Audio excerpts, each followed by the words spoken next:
داسې ویل سوي دي چې لاندې جدول داسې ډک کړئ چې 430 پکې په 5 بیلابیل ډولونو ولیکل شي.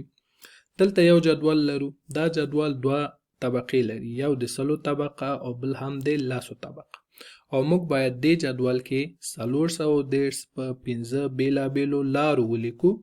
نو راځو پیل له دې لومړۍ لارې کو.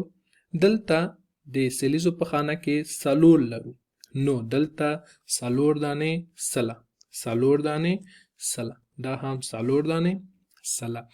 اوس په یادو لرئ هر هغه مقدار چې موږ د سلو له طبقې کم کړی هغه باید د لسو طبقو کې ورزیات کړو.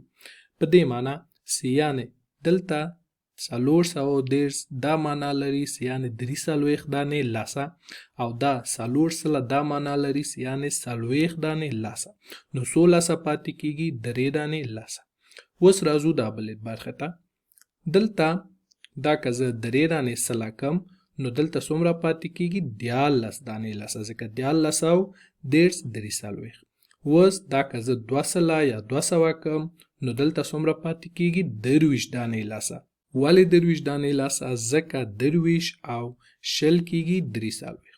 اوس که چېرته زه دا یو دانه سل کم یعنې 10 دانې لسه نو دلته 100 لسه پاتې کېږي 33 دانې لسه، ځکه 33 او 10 کېږي 43. اوس که د سلو طبقه بیخي له منځه ویسم یعنې دلته 0 دانې سل ولرم نو دلته 100 لسه پاتې کېږي، دلته 43 لسه پاتې کېږي، ځکه 43 لسه په معنا د 430. نو موږ دا 15 لارو باندې ډک که. اوس راځو خپل جواب ګورو. نو دلته وینو چې زموږ ځواب سم ده.